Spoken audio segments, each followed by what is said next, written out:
Hi, this is Lori with AgHires, here to talk about 3 tips to help your resume stand out against the competition. Now, we're assuming you've got your basic resume, but how to really advance and really stand out against, so you get that job that you're looking for. One of the first things we see that we like to have changed on resumes is really a generic skills section. If you're talking in generalities like, hey, I'm a good communicator, I'm a good team player, that really doesn't mean anything to someone that's reading your resume. I would replace a skills section that's got basic generic keywords with something that's more impactful, such as an accomplishments section or a highlight section. So think about projects that you might have implemented at work or sales targets that you hit, and you're going to add those to that section instead of some generic words that don't mean as much. Tip number 2 is thinking about adding more scope. When I say more scope, that means like more numbers. Paint me a better picture about what you actually did at your past couple jobs. Think about who was your target customer, or how much you did something, or where you were, or how much travel. Give me those numbers with it. It can be applied to just about any job. So for an example, looking at my high school son's job, working at Subway, you can say that you make sandwiches, or you can say I serve customers face-to-face, working with about 200 customers per day.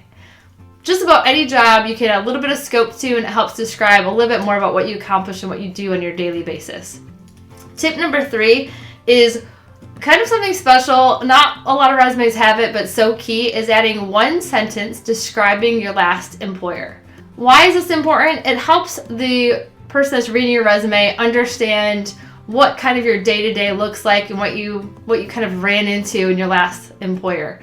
So for example, if you work for Smith Farms and you said you were an assistant manager and you had a couple tasks listed on your resume, that's great and all, but is Smith Farms a 50-acre CSA operation with a variety of vegetables, or is Smith Farms a 5,000-acre grain operation using a whole different type of equipment and kind of style to their farming operation? Both of those, if you had a one-liner example of what Smith Farms does and who they are, it would help the recruiter or reader that's reading your resume really understand the scope of what you had in terms of responsibilities and what you were exposed to at work. A couple bonus tips besides the 3 that we just mentioned is really knowing that your resume is something that you use to communicate with someone that you potentially want to work with. So adding things like open to relocation, open to travel. It might not have been on the resume 40 years ago, but it's totally appropriate to add those now. You're trying to articulate what you're willing to do, what you want to do. So go ahead, if you're open to relocation, if you're open to heavy travel, go ahead, add it to your resume. There's really no rules on that.